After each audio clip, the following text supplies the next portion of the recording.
So I saw something about crypto guys, and I know crypto guys a lot not like the idiot du jour at the moment, but I don't know if you okay, do you know the term DAO? Ow. Like, A decentralized autonomous organization.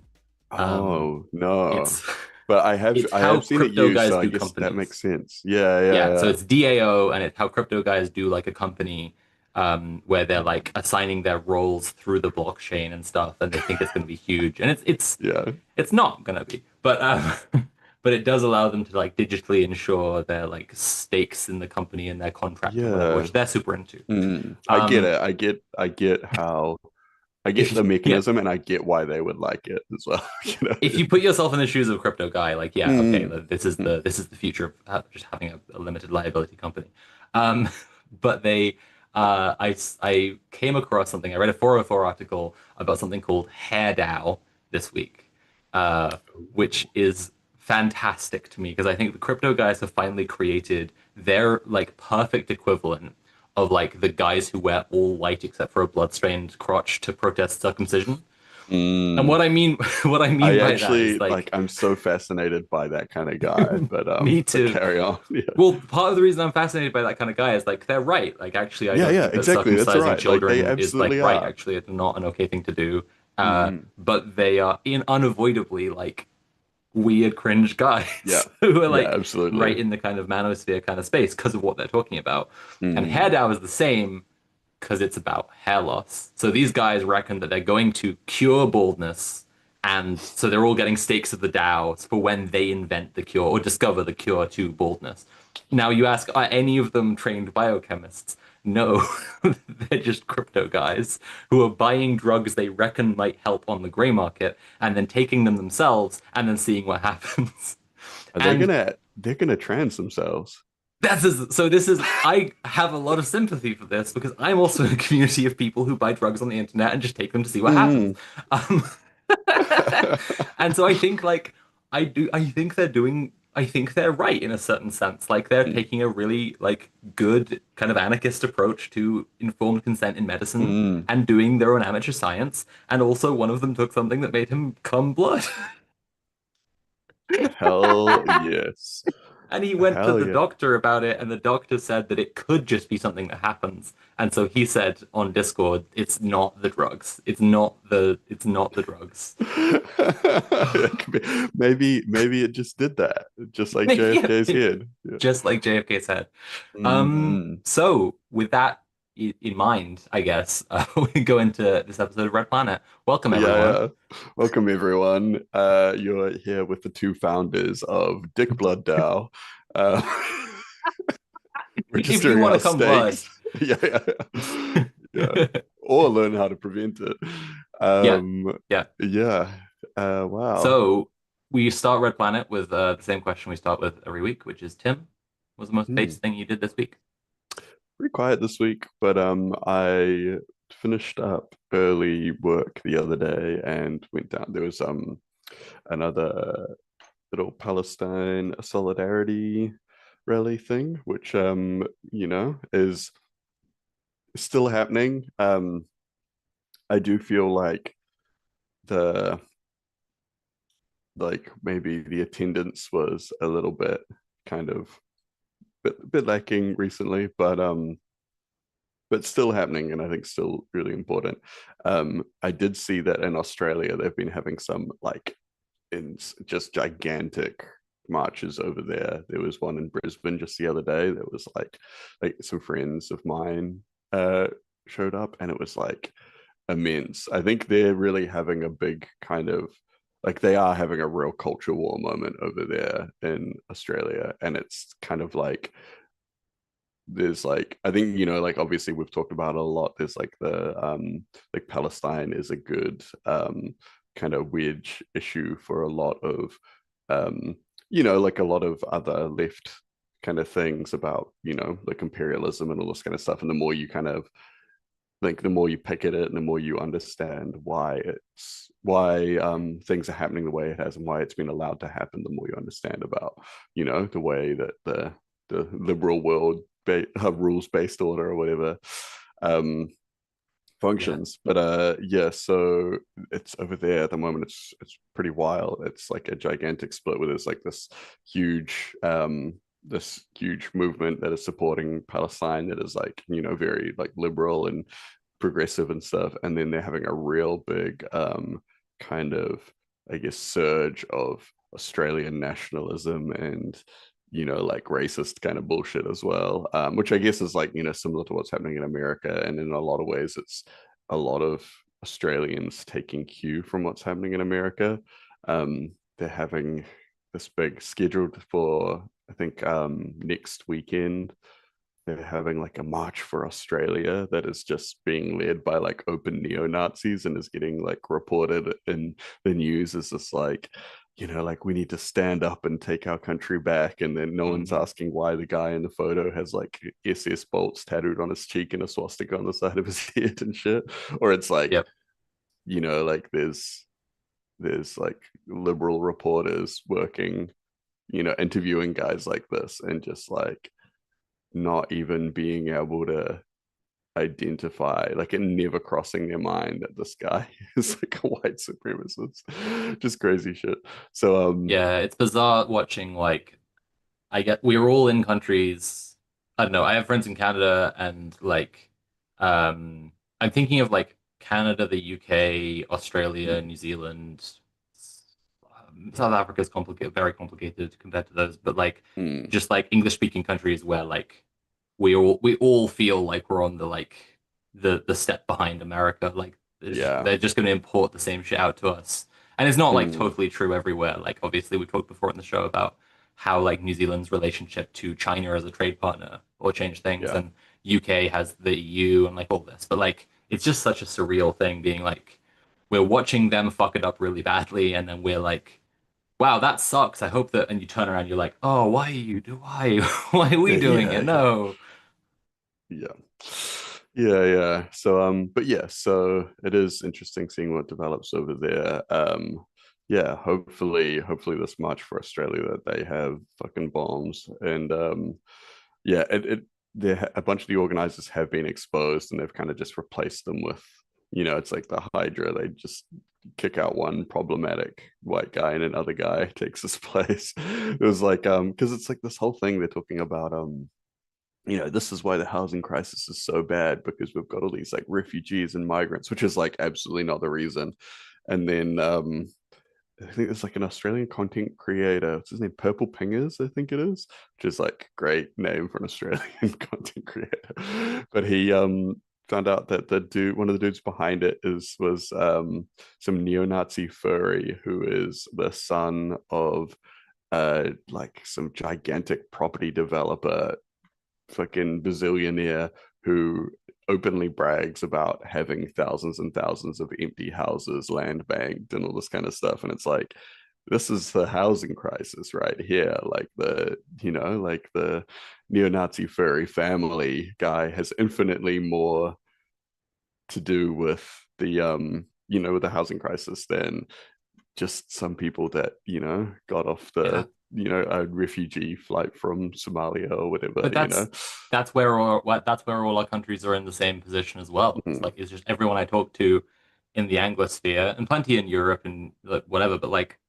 we're all experiencing the exact same thing where a bunch of like capitalists who are overwhelmingly like open reactionaries who have like some column in I don't know, Stormfront, like are the ones building and investing in like massive tower blocks where no one will ever be able yeah, to afford to live.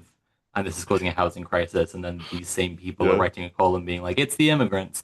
And it's just like so bizarre how identical all our politics are. Like I Oh remember, yeah, yeah, I remember 10 or 20 years ago, like just feeling like we had different politics going on. And now it's just like every English yeah. speaking country is the exact same thing. Exactly. And every imperial core country at the moment is sheltering like rich pedophiles and complaining about like It's so migrants and surreal. trans. It's like It's like we're all being given the same like exam paper. Like we just all yeah, got the yeah. same questions to answer. I It's very like strongly reminding me of a lot of like stuff Lenin said. Like when you were saying as well about like Palestine being this big moment for understanding imperialism. yeah. It's like uh every like big revolution head, Chad revolution doer like Lenin or Mao or whatever has always talked about like you actually can't just make the revolution happen. This is a completely fake idea. And as much as we'd like to believe it, like you just have to wait for a moment. Yeah, And then like something like Palestine comes along and like everyone is just like, oh, I know this is wrong. They're telling me this isn't wrong, and the only way I can explain that this is wrong is by explaining understanding the actual yeah, power structure of like international capitalist yeah. imperialism. It also kind of makes me think of one thing that I think of a lot because I think that he was really concise with it was the director of Parasite, Bong Joon-ho, who when he did his acceptance speech, he was like saying how he wasn't sure that people outside of Korea would understand it, because of what's going on. But then he says, like in his speech, he says, "But then I realized we all live in the same country, and that country is capitalism." It's kind of like, yeah, no, that makes That's a sense. fucking banger. Yeah, yeah, yeah, yeah. Like, thank you, Comrade, Conrad Ho, Comrade Ho. But yeah, no, I think about that a lot, and I have said that to people to kind of like explain, and I think it's something that is like, people get it immediately. But yeah. Anyway, what about you? What did you get up to this week? I taught another class at Woke School. I Oh, think that I had already done 1 week of it before. No, actually, I it's been a few weeks since I've been on the show, hasn't it? And actually, both mm, of the times I've taught Woke School have been since then, I think. Um, So I did one class about sex work and micro counseling, which is basically like micro counseling is basically you are not a licensed therapist and you are not seeing a paying client for for their hour. Uh, but you are there in a space where people who are going to come in are going to be mentally ill, they're going to be going through a lot of stressful stuff, and they need a space that's like their space to talk about stuff. And so it's just mm, teaching people how to be a like really receptive presence in that way. And then this week I taught people about abolition, transformative justice, how to intervene in stop and search stuff. I was with someone from Copwatch who basically just does the same training on like how to intervene in stop and searches all the time. If people want to look up drop in, which is D for am I being detained, R for make a record, O is officer who, P is oh Christ, I wish I could remember this now. I is item, like what is it they're being searched for? Like is it reasonable for them to say I need to look in your shoes? Like if they're looking for a knife, like no. And uh oh shit, I don't remember this as well as I thought, but like people should look it up because it's really like valuable stuff if you have stop and search as a police power to mm. be able to learn how to intervene in this stuff. But yeah, chatting to people about like abolition and transformative justice was huge. I in both sessions, both of them were written by dear friends of mine, Easter and Juan. Juan, who actually we actually had on the show. Um, Yeah, dope. and they were both good for them teaching their classes. And now that I've picked up their classes and I'm teaching them instead, I'm going to need to rewrite stuff to fit my style of thinking better. I think that like yeah, like I, I'm gonna Sophie it up, which Soap it up. maybe good or maybe bad. Hopefully good. Um, yeah, so that's what I've been up to. I'm pretty proud of taking on some of the teaching. I'm excited to teach the next cohort as well because I'm just like in the group of trainers for Harm Reduction Hub now, which feels great. And then booked in a bunch of shifts for next week, next month as well. But we want to know what you, the audience, have been up to, or base things you've been doing. You can message us on social media. You can send an email to based@redplanetshow.com. Please include your name and pronouns if you're cool with that, and we may shout it out in a later episode. But now it's time for the news. So, Tim, we've got quite a few good, I think, feel good things going on this week. And number one, I think, is RIP and pies in piss forever. Alligator Alcatraz. Tell us about it. Yeah, so we were talking about a couple times when we've talked about alligator Alcatraz, we mentioned like I remember I was in these conversations, I was always trying to include the like there was a thing that was often left out was about the Miccosukee people who were the native tribe that is kind of local to the area. And yeah, they've been in court with Alligator Alcatraz, well, like the people behind it. And so a US federal judge has shut down Alligator Alcatraz, the migrant detention camp in the Florida Everglades. So they're ordering no new detainees be sent there and that its infrastructure be ripped out. So, like, literally dismantled. She ruled the facility causes irreparable harm to the endangered ecosystem, which is a massive win for the local indigenous Miccosukee tribe and environmental groups who sued. So this was, yeah, primarily the Miccosukee tribe that sued, but backed up with like a whole bunch of local environmentalist groups, like human rights groups, everything. It was, yeah, it was a team effort. But the camp was a brutal example of the state's dehumanizing immigration crackdown, with reports of hundreds of people crammed into cages in sweltering heat with bug infestations.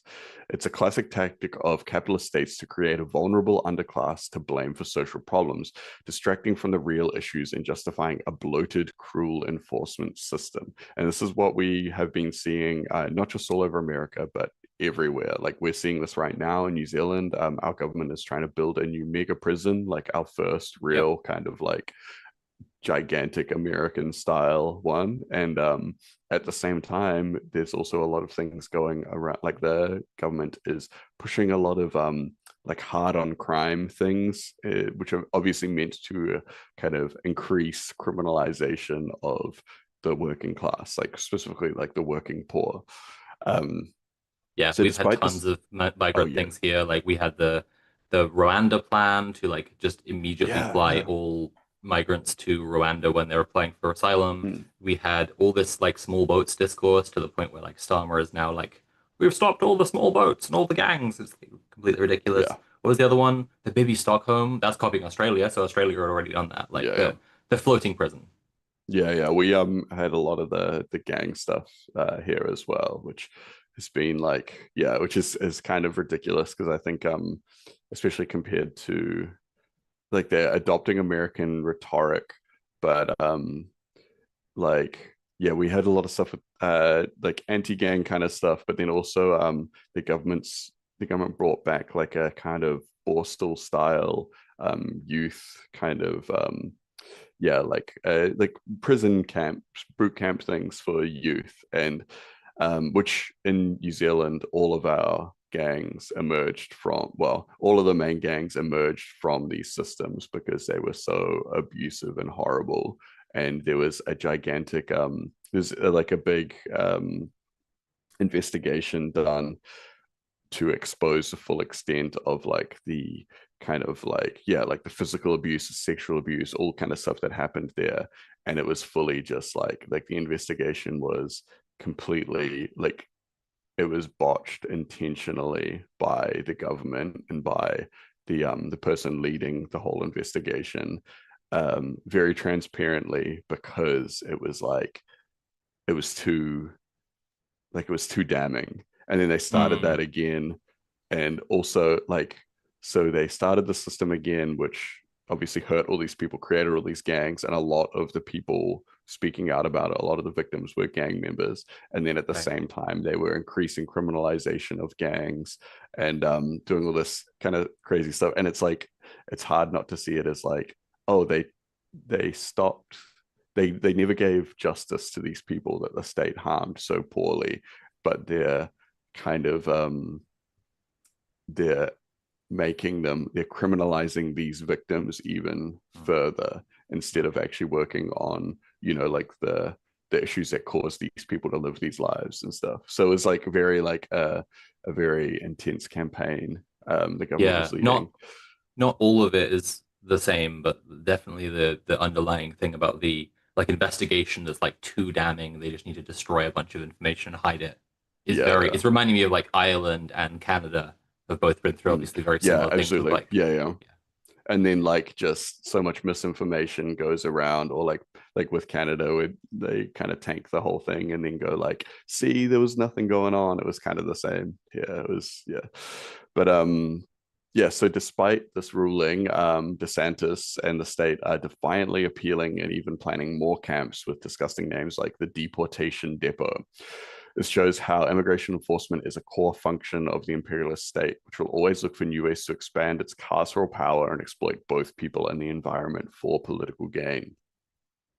So this whole project was built on stolen indigenous land without any environmental assessment, showing a complete disregard for both the planet and native sovereignty. This is the ugly reality of settler colonialism. The land is only seen as a resource to be used for control and profit, never as something to be protected or respected. Yeah, so I love that this was like that it was Mikosuke, that the Mikosuke people that managed to tank this, because I feel like it was so cocky for DeSantis and Trump and the rest to just go in there and just like without any kind of consultation, without talking to them or whatever, start something, let alone something so horrific that was going to like negatively affect, so many people in that area. And I mean across the entire country. So yeah, I love that this group that historically very disenfranchised, very small, were actually able to get some justice like through the courts relatively quick as well. Like it just, you never really hear about that happening, but it did in this case. So yeah, so it's really good to see that. Yeah, obviously they're just going to keep trying to do this with these other places like the deportation depot and stuff, but I feel like the main, like there was such a push behind alligator Alcatraz being a thing, and they spent so much money on it as well, like so much money, which I honestly I feel like is maybe part of the scam in itself. Like like the actual building of these carceral kind of sites, the same in New Zealand, like these are gigantic contracts, and these are there's a lot of like when you really look into it, it's like, oh, like these people that are getting the, like in New Zealand, the people that are getting the contracts to build the prisons, like campaign donors and all this kind of stuff. And I'm sure, knowing DeSantis, if you looked into it closely, there's probably some connections there. This is speculation from my part, but it does seem to be how this kind of stuff works. So yeah, I wouldn't be surprised if they want to turn it into a little bit of a cottage industry of like building these places, but we'll see how that goes. Cottage industry, rarely a term applied to like the prison industrial complex. But Yeah, but I was thinking more for these, like, how they're like oh, it's not this like is a it's mom not a and real pop prison. private prison. It's my Yeah, it's yeah, literally this is my a cousin runs this. Yeah. yeah, yeah, it's like this, like these, like, yeah, basically like what look like refugee camps, just set up in like, yeah, tents and fences and stuff like that. It's like, yeah, I feel like it's the kind of thing people are going to try and make a lot of money from while it's still happening.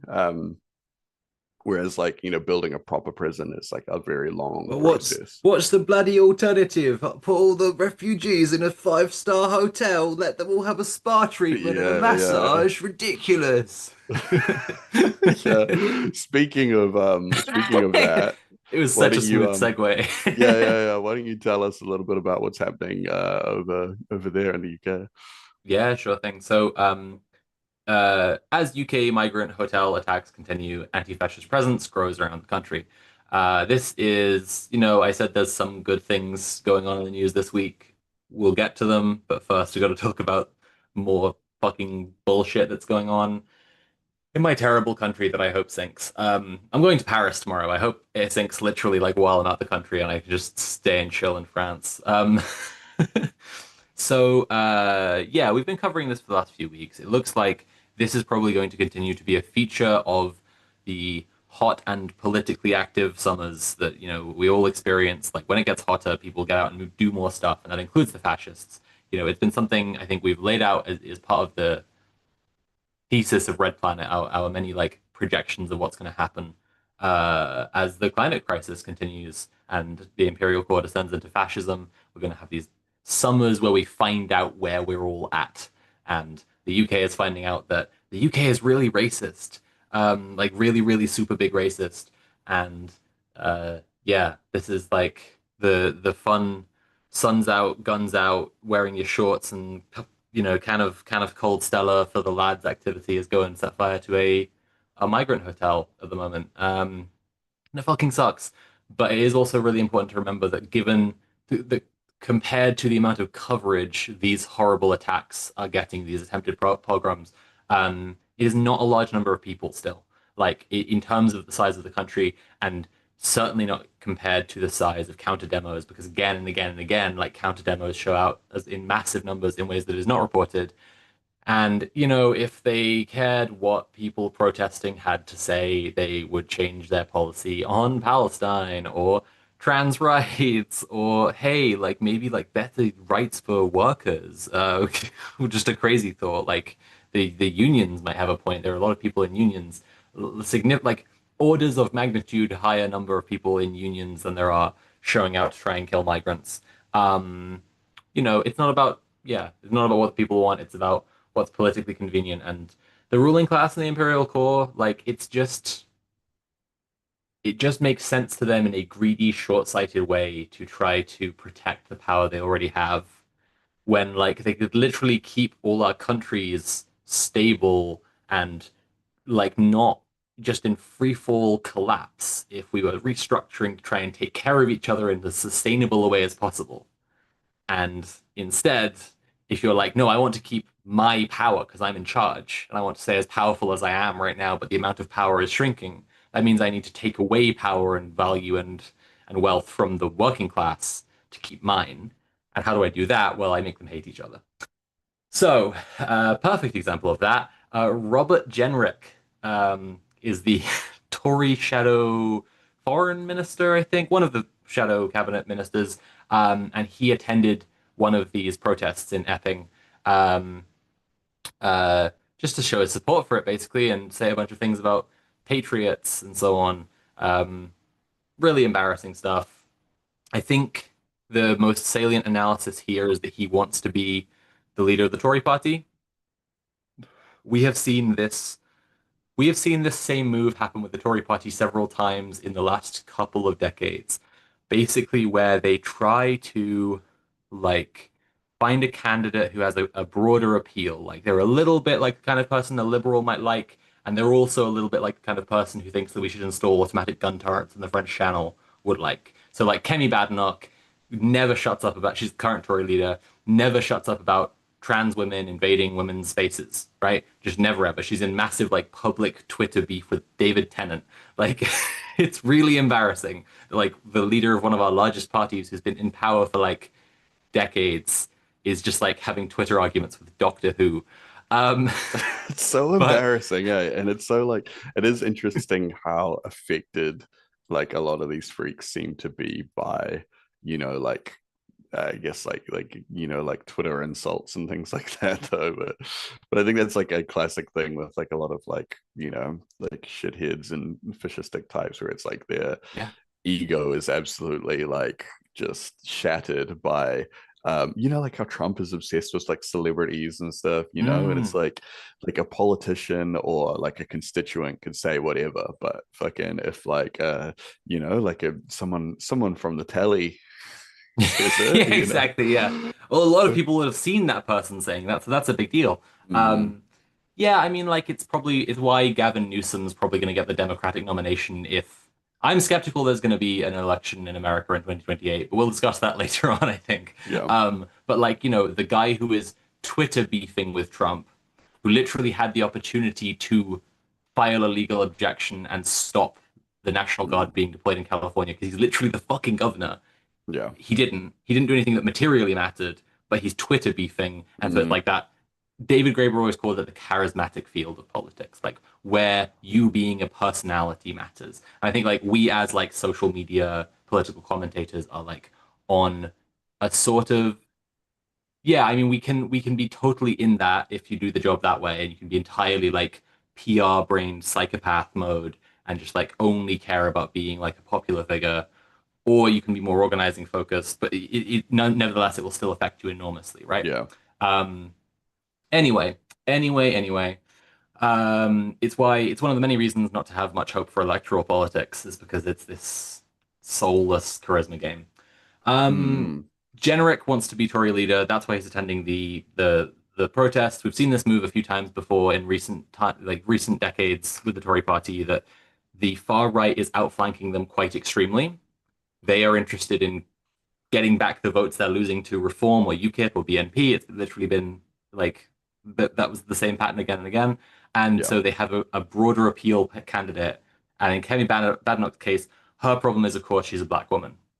So it's just like fundamentally, those voters are not going to vote for her. Yeah, yeah. But Robert Jenrick, he's on the ground with the fascists. So, Mm. that's how we get the what are the party called in V for Vendetta? Northfire or whatever. Like this is Yeah, the yeah, this is the guy from that Black Mirror episode. This is what's happening. Um, yeah. Ugh. so more terrible shit before I get to the good stuff. Some racists on Facebook, sorry, they're really insistent that they're not, but they are. Some racists on Facebook are organizing something they're calling Operation Raise the Colors. And the whole point of this is that they put the St. George's Cross and sometimes the Union Jack everywhere, just as much as they possibly can, just everywhere, all over the Yeah, I place, saw some to guys show that doing it's this. still our country. And and but also the whole time they must insist there's nothing wrong with just showing the flag of the country we're in. We're just Yep. patriotic. We just love our country. Which is like, I mean, you don't like you're mad at your country. Like Yeah. I care about the people in this country and want it to be better. And because of that, I say explicitly, I'm really mad at this country and all the Yeah, stuff yeah. it's doing wrong. I Um, mean, I saw a video of these guys doing it, with a red roller, and they were like going yeah, along the front of a lot of businesses, and it seemed like they were all a lot of kind of like migrant-owned businesses, like it was like an right. Indian restaurant and stuff, and Yeah, they're like yelling out and laughing as they do it, and I thought it was kind of like it was disgusting as well. There's like a woman that like a white blonde woman that walks out of the Indian restaurant with her takeaways and kind of laughs at these lads having a good time, and Jesus then Christ. like a Middle Eastern woman and her daughter walk past and they start calling her like slurs and all this kind of stuff. So they're just like, we just love our country and yelling slurs at like, Yeah. foreign woman. So you get the And the gist of craziest it. thing was like, yeah, like the whole time, one of them just had like, it was like his daughter or something, just like hanging out with them. And it's like, this is just like, oh man, it's so fucking just so fucked. Fuck, that's grim. Yeah, yeah. Um, so I mean, you already know about it. It's just Mm, people trying to put this stuff everywhere. It's very embarrassing. They have uh like the press brought it to Starmer's spokesperson who said there's nothing wrong with being patriotic. It's good to to have the flag or whatever. And it's just like come on, man. yeah, Just yeah. come the fuck on. I would like to register a legal objection. Maybe I'll put it as Mm-hmm. a change.org petition that just says, come the fuck on, man. Yeah, yeah, yeah. Um, so Operation Raise the Colors is the name of this group that's been encouraging people to put up flags. I'm reading from the BBC article, I think, here. And it's alleged to have accepted a donation from the far-right organization Britain First. The Times Mm, reported. Times reported. According to the research group Hope Not Hate, Operation Raise the Colors was co-founded by Andrew Currian, otherwise known as Andy Saxon. Uh, do I need to read the rest of this quote? You understand where this is yeah, going. All right, so it's a yeah, bad yeah. guy. That's It's a bad enough. guy. Yeah. So, so in London, let's get to some good stuff. There is anti-fascist presence, increasing all around the country. We've shared some frustrations about like stumbling blocks we've hit on the way, and I will continue to because there will be more. but Mm, I'm seeing new coalitions pop up. There's something called Anti-Fascist Coalition Autonomous Bloc, which is like drawing together different anti-fascist groups for the London area at least. Big fan of what they're doing, and they are organizing for a demo against this Tommy Robinson thing that's happening on September 13th. So if anyone sees this and is in the London area, definitely get down to to the counter demo and tell them to get fucked. There's been more and more anti-fascist stuff going on, as I say, around the country. The one I'd really like to highlight this week, although there's been tons, I saw this in Bristol and all over the place, but Liverpool has completely neutralized a fascist march led by UKIP yesterday. They tried to march mm, to Richmond Hotel, a known refugee facility, but the Scousers just wouldn't let them at all. This perfectly mirrors what happened in October 1937 when Oswald Mosley tried to march in Liverpool and got completely battered. They literally hit him with a brick. Um, I love Liverpool so much. I'm so proud that my family is from there. And it's not just that either. Like a few years ago, the BNP tried to march in Liverpool and they couldn't leave the train station even. And it's very Yeah. similar to what happened here. Like literally the assembly point where the march got together, they couldn't move from there at all. So like yeah, big up to like Liverpool, especially like Merseyside Antifa. I know we're big on this one. Yeah, hell yeah to the lads. And Tim, why don't you tell me about Serbia? Yeah, so there's been some protests and yeah, a lot of general civil unrest going on over in Serbia for a while now, which we've mentioned briefly on the show a couple times. Yeah, it's kind of starting to kick off pretty heavy though. Um, so anti-government protests in Serbia met with crackdown by government security forces. And yeah, the president has called for democratic dialogue with the anti-government protesters. So Serbia's populist president Alexandra Vucic has suddenly called for a democratic dialogue with the anti-government protesters who have been demonstrating for 9 months. This comes right after violent clashes where police injured many, which reeks of a PR move to look reasonable after his regime's brutal crackdown. So that's the thing, right? It's like they've been going pretty hard over there. And when they hit a point of, I would say, undeniable police violence, like up until this point they've just been like, oh, it's just like a couple rabble rousers or whatever like that.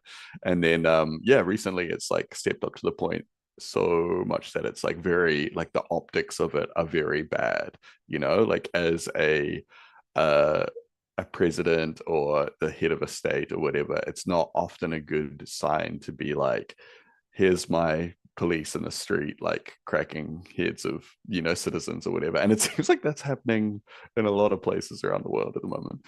So I got to do a little bit of damage control, and like make out. So like I feel like there's always this idea where it's like we have to have democratic dialogue, which means that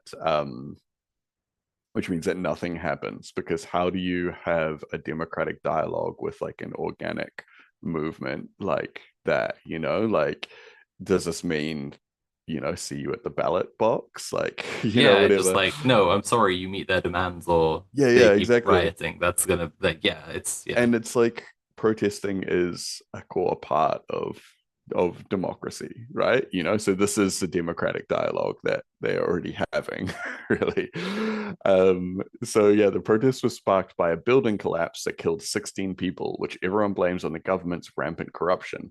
The movement has grown into a wider demand for early elections and an end to Vucic's authoritarian rule, which silences critics and controls the media. This is interesting because this is only one of many mass protest movements that has had like some kind of public works or like building maintenance Yeah. kind Greece has of been kicking off for a collapse. Yeah, yeah, yeah, while. exactly. Mm. As like a this kind of like that's the spark in the powder keg sort of thing. Yeah, and so the protesters have rightly called his bluff, refusing to debate a leader who uses violence against his own people. This is a classic tactic of a weakening autocrat trying to co-opt and legitimize a genuine grassroots movement. And it's good to see people aren't falling for it. Their strength is in the streets, not in these staged TV debates. So yeah, what I think is like quite common with these kind of things is I'll be like, okay, we need to have a dialogue. We need to like bring us your representatives, and then a bunch of like the most like diffused liberal weakest, perhaps like power hungry folks themselves will all get together and try to form careers out of this and try to make a like a defanged movement, which has happened a lot over the years. And it's kind of like it's like this like post occupy era like liberal kind of like activism that kind of only elevates dudes like like Sean King and people like him. um Yeah. I don't I think think a this lot kind changed of with Occupy. I think that when yeah you say about like protesting as part of democracy, I feel like Occupy really showed a lot of people who didn't know at that moment that like protesting is supposed to be part of democracy, but you can go protest and then find out that it's just not actually there. Like that Yeah. it will not be responded to at all, nothing will change. And Hmm. that's a veil will be lifted by that. Yeah, totally. And I think that like I think when we're talking about that, it's like the kind of protests that we're talking about is like this very kind of safe like even things that aren't necessarily super safe, like things that still might get you put in jail, like these kind of like encampments and all that kind of stuff. But it's very kind of like you're not actively really attacking the state in any kind of way, right? Like you are occupying space or you are being super visible or whatever. Yeah. Yeah, That yeah. kind It's of crazy stuff. to me, yeah. Yeah. It like, it's even just like, you get people like writing these like protest songs and like staging. Even like I find it a lot in New Zealand. I sometimes get a little bit disenfranchised by the Maori predisposition towards marches like hikoi, Mm. which I think are like great as a mobilizing thing, but they often just kind of like like people like march to parliament and then be like, all right, what are we gonna do?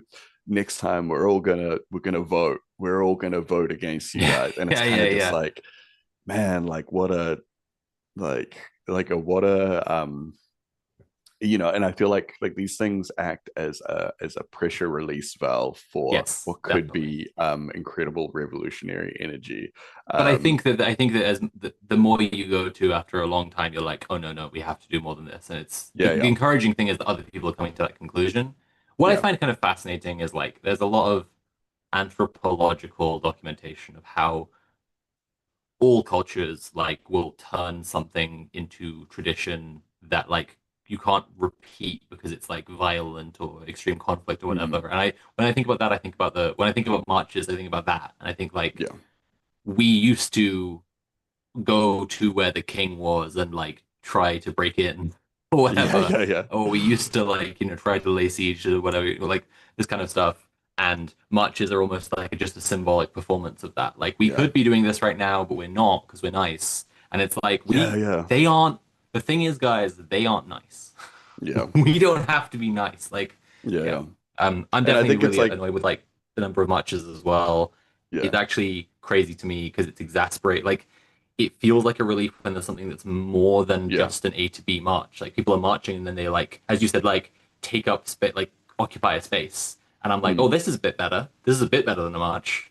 yeah. But it's like it's still ultimately like doing nothing, like in the moment. Yeah. I feel like there are, like if people are like, oh no, we're serious about doing something, there's other things they can be doing. But it's also that thing like the difference between mobilizing and organizing, which I feel like we're talking a lot about recently, but also just like I feel like there's a confusion of, people go out and they will go to a protest or they'll go to a big march or rally or something like that, and they will come back feeling invigorated and they'll feel like they have this connection to like this wider community and all this kind of stuff, and they'll feel like they achieved something. And I feel like that's a really good feeling, and it's kind of like it's like a bit of a high. People are like, yes, like we did something today. And for a lot of people they're like, that's enough, like we did something. And it's kind of like, no, like that was, I mean, it wasn't nothing, that was something, but that's Yeah. not like it's incredibly easy. And I think in New Zealand as well, the police have gotten really good at working with protests to be Yeah. like, they're like, oh, we know that if we just let this happen, it will, like Yeah. it'll kind of it'll happen, as opposed to like kind of pushing back and then it escalating and stuff. So yeah, like I think that it can be a little bit frustrating at sometimes. But yeah, so sorry, that was my criticism of trying to create dialogues and things with these yeah, but yeah, there was a great quote by by someone here who yeah, so Savo Manojlovic, the head of the centrist opposition Move Change Party, dismissed the possibility of talks. A president who resorts to violence is not someone with whom you can debate about political issues. This is a corrupt government that tramples on democracy and human rights, Manojlovic said. You don't make a fire department with an arsonist. And I think that yeah, like he's Yo. yeah. He said the thing. Yeah, so it's like yeah, like it's very like that's a very clear metaphor. This guy that has been going around and stoking all these fires is like, oh, now come to me, trust me, and we'll have a discussion about how to put out all these fires that I've been starting. um yeah, but yeah, but there was some other stuff as well. Like there was like this was like there's a huge student movement over there, and a lot of the reps from the student movement have said, like, we're only going to debate him during an election campaign. And it's kind of just like, oh yeah. And then you see it's like students from the Belgrade-based faculty of philosophy said, it's like, oh yeah, okay, cool. Like think long, Nice, deep nice. thoughts about, like, like a police officer's boot just like caving in your skull. I mean, it's a little bit cynical of me, but yeah, so that's where we're at with Serbia. Hopefully we see some developments there. Yeah, it's been going on for 9 months already, though. So yeah, we'll see how we go. But why don't you tell us about what is happening over in Egypt? Yeah, 100%. This is a relatively short one because there isn't loads to say about it right now, but like it's anonymous. In the this is an anonymous hacker, but also like we don't know if they have ties to anyone who's historically called themselves anonymous. That's kind of how anonymous works, right? But they are like the aesthetic. If you watch the VOD, podcast listeners, this is an encouragement to look this up or watch the VOD. The aesthetic is very classically anonymous. So an anonymous account has posted a video of Major General Conrad's just said anonymous meets Doctor Doom. That's a very good description of the vibe here. So an anonymous account has posted a video of Major General Khaled Arafa of the Egyptian military doing cyber sex, having like a wank on Zoom with someone or whatever, along with video claiming to have more compromising material of Egyptian officials that it will release unless demands are met. The video features the man in a mask and a cloak with a chessboard and a crown in front of like dark curtains. It is just giving, right? Like it's just like Is it's that really like a big cringe, but cigar in the it middle also in an owns, ashtray? yeah, it is. Yeah. It's a cigar. Even though he's wearing a mask, so like he couldn't smoke it. Anyway, Yeah, yeah. it's yeah, like it's that I think when people say dudes rock, a lot of the time they're referring to this perfect intersection of like high levels Yeah. of cringe and hell yeah at the same time. And this is exactly there. Um, It does remind so me a little bit of like the early Manosphere guys, and they would be like in yes, front of a bookcase with like a skull on it, and they would be sipping the 100%. whiskey. It's like, Yeah, definitely. yeah. This guy definitely has like a variety of like bladed weapons with really fancy Mm, handles yeah. just off screen. Um the demands made of the Egyptian government, I kind of buried the lead with this one, but like they're actually pretty cool.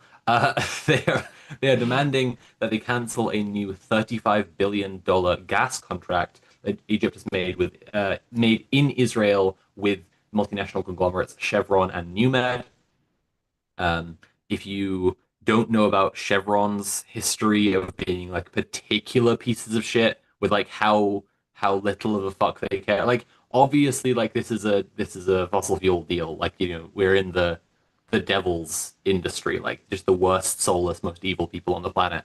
Uh, but look up the story of Stephen Donziger if you want to know about Chevron's levels of evil. And yeah, here they are in Israel taking part in this $35 billion deal. And but yeah, the demands are to cancel this deal, which like I mean a country's probably not just going to write off a $35 billion contract, but knock on wood. Um, and also open the Rafah crossing to allow Gazans to escape genocide. Uh, it's Yeah, I mean, like it's not organizing, and the show is about organizing, so there's not going to be loads to say. But I do think it's really interesting when we see like hacktivism of this kind because like similarly to when we see acts of political violence, but not, I mean, in a sense, like, blackmailing people or exposing their compromising material is a kind of violence. But what compared to like people shooting people, like these are individual acts, they tell us something about where the population is at and where people who possess skills and intent and time and so on to do these kinds of individual acts, like where their head is at. It's interesting to see. I guess we'll see if the entire Egyptian government gets like exposed as being on the Epstein list or something in weeks to come. Um, yeah, and now we're back to the UK and the internet, Tim. Back to the internet. So yeah, the UK government continues to know absolutely fuck all about the internet. So the Online Safety Act, which came into force in the UK last month, has been wreaking havoc on the internet habits of British people and tying the court system up in further knots by instigating a tidal wave of lawsuits against the government. So 13 US states have recently brought in similar legislation requiring users of social media to verify their age, part of an ongoing back and forth between governmental bodies and big tech to try to ultimately create maximum control and surveillance of the population. In Mississippi this week, Blue Sky has become no longer available as a small Twitter competitor could be hit with $10,000 per violation fines if users do not verify their age, which is like wild. I New saw some people Zealand, saying like, "Oh, this is the like wrong thing to do for Blue Sky because now people in Mississippi can't like talk about what they're going through on Blue Sky," which like I don't know, it's kind of yeah, I completely see that. I think it's like yeah, I think what am I trying to say here? I am going to be working soon on a video project about parallel internet infrastructure. I think we all need to start thinking seriously about like getting off the main internet and finding other ways to communicate. I don't think that like people have a God-given right to post, but what is beneficial about like microblogging sites? Like I always think of that thing about there's like a TED talk somewhere about yeah, like you can watch the wave of tweets that goes like faster than the seismic wave of an earthquake telling people there's an earthquake yeah, and like literally like this is how information can be used to like inform people of stuff that's going on in yeah, such a fast important crucially vitally rapid way um and yeah I so anyway I'm going to be working on some stuff to do with like yeah, meshnet and this stuff and LoRa devices to yeah. hopefully yeah I because we mean, need to be thinking about this it seriously. is crazy how we built this like incredible, like one of the most powerful things on earth, like the internet, like one of like this like incredible development, this leap forward and like in human yeah, just development and consciousness and everything like that. And then we just like fucked it within a generation. That's But so true. That's crucial to yeah, understand it as well. Development in consciousness, because it's this thing that makes us able to interact in such a completely different way and has yeah, the yeah, capacity to let the whole world see itself as one mind and one yeah, like consciousness. And just like the minute ads got on it, yeah, yeah, the minute yeah, like companies got on it, fucked. Fascist now. yeah, It's yeah. it's literally Mecha Hitler now. Well, yeah, the our coalition government down here in New Zealand is trying to launch a similar thing, and they want to like tie it into like driver's licenses and all this kind of stuff. And I think I've seen something about Australia trying for something similar. The interesting thing here is like our coalition government, like some of the parties that are members of it, like ran on this idea that like the left wing parties were going to like kind of become like super authoritarian and they were going to crack down on everything that you were doing and they were going to like make these like this new world order 15-minute city surveillance state sort of things like this insane conspiracy theory and then like they get in and they start doing this kind of stuff and then all of the people that voted for them because they were like super conspiratorial and deranged now all of a sudden like oh no they've been compromised it's kind of like you Dale Gribble fuck like you just like the call is coming from inside the house Yeah, and it's funny because for them, they're like, "Oh no, then the government's gonna know about all my alt Twitter accounts where I like,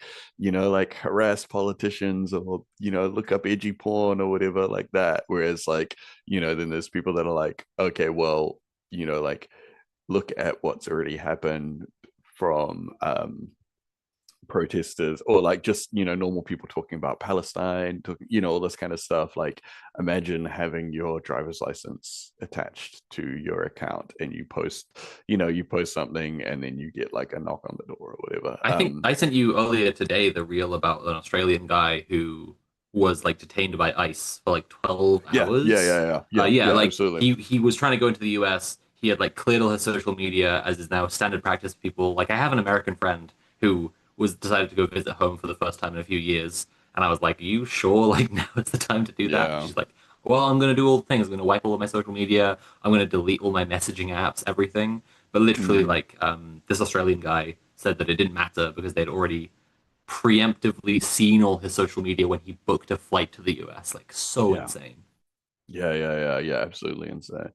Um, but yeah, so this kind of stuff is happening everywhere. And it's crazy because you look into it and it's all the same kind of companies, all the usual suspects and stuff. But yeah, so it's pretty wild. Yeah, what else? So Wikipedia launched a challenge against Ofcom after being classified as Category 1, a decision that could require all contributors to verify their identity with photo ID, which the company has said would violate their privacy. As a result, in the UK, Wikipedia could be banned, highlighting the complete absurdity of the new law. Like that's where we're at. Like, like Yep. imagine, like, I mean, like say what you will about Wikipedia, but it is a very important resource to a lot of people. And I think even Any the ability, criticisms you would have are trivial compared to yeah, the exactly. what it's Yeah, worth. yeah, Yeah.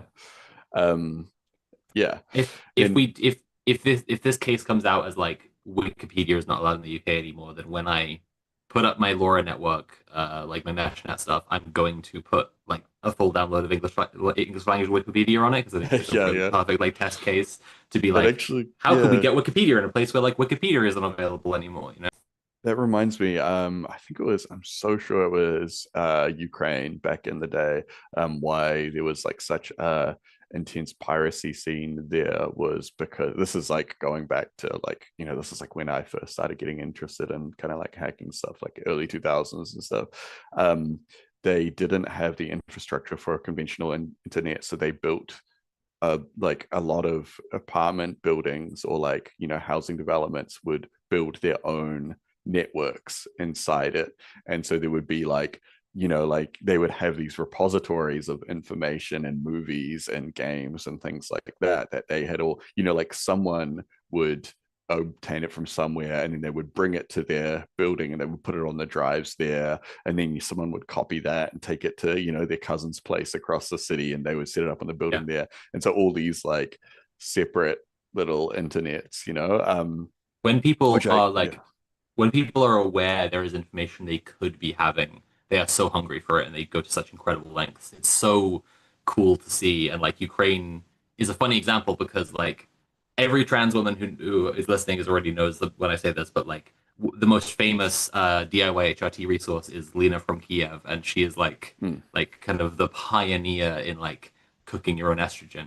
And yeah, yeah, it's just interesting to see like places where stuff aren't available, but the people there know they could have it, so yeah. they strive and they get it. Like that's the I've struggle, that's always like with information. yeah, I felt with this kind of stuff as well, the hunt makes you a better hunter, so it's like doing this kind of stuff and having to go to these lengths to obtain this information teaches you about researching and obtaining information and develops your own mind Yeah. in a way that then you start to like develop your own ideas and thoughts and stuff. We can So see the converse, right? Like we can yeah, see absolutely, the yeah, obvious opposite with ChatGPT. Like yeah, apparently one of our ministers, I mean the UK, one of our ministers has been talking at at the same time that Wikipedia might be banned.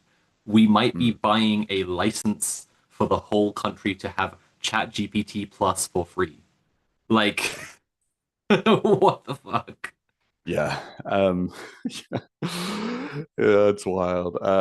Yeah, so and on the other hand, 4chan, well, lawyers representing 4chan have stated that the UK government's legal changes have no power in America and they cannot be compelled to comply, stating that they have been told that they would have to pay tens of thousands of pounds in fines, but they have no intention of doing so. So yeah, basically telling them to get fucked.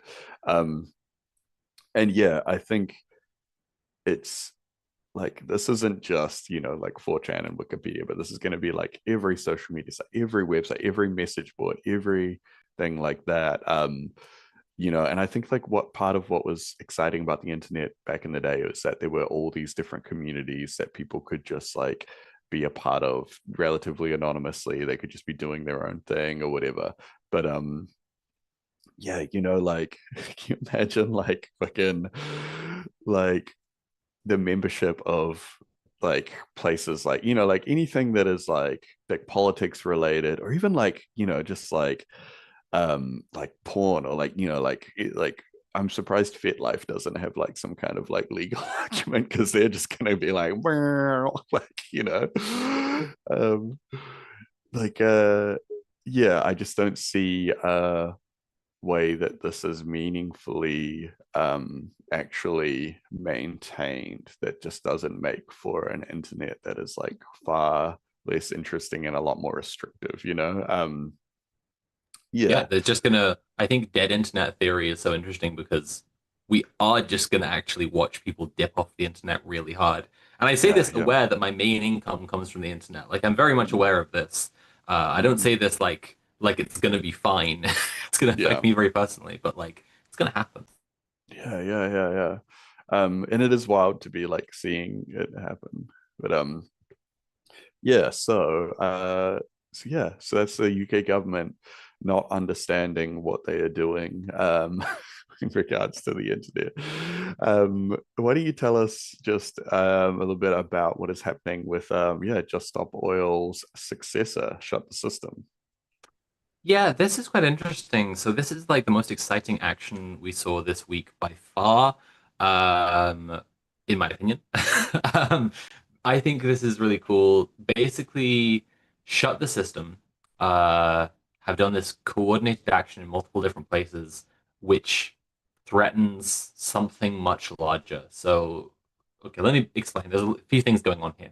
This week, Direct Action Group shut the system, conducted an action against JP Morgan, Allianz, and Barclaycard simultaneously in different parts of the country, sabotaging the electrical supply to the offices of Allianz, the gas supply to JP Morgan, and the 5G mast that serves the headquarters of Barclaycard, declaring this to be the start of the quote, summer of sabotage. So they've put out materials encouraging people to get involved, get in contact with them, get organized, do some sabotage. There's already been a follow-up action where some people started smashing the windows of a Barclays. That was cool. Um, Earlier this year, climate activists Just Stop Oil declared victory, which was an interesting thing. I think we chatted about it at the time. They said, like, we've done it. We're hanging up the high vis because the UK government has committed to no new oil and gas licenses, which seems like a massive cope, right? And I wrote a bit about this at the time on my Substack. Um, Basically, like, it immediately strikes everyone as like, well, you didn't win though. Like, the climate crisis is still happening.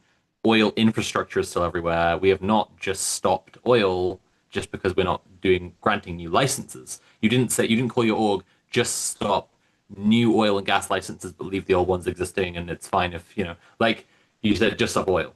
Um, but they released something on their Instagram which strongly alludes to the idea that what they've been doing the whole time is a kind of situationist clowning, reminiscent of the Reclaim the Streets movement from the 90s. Activists Jay and Issa, who we had on the show, who wrote the book We Are Nature Defending Itself, like were part of that movement with David Graeber.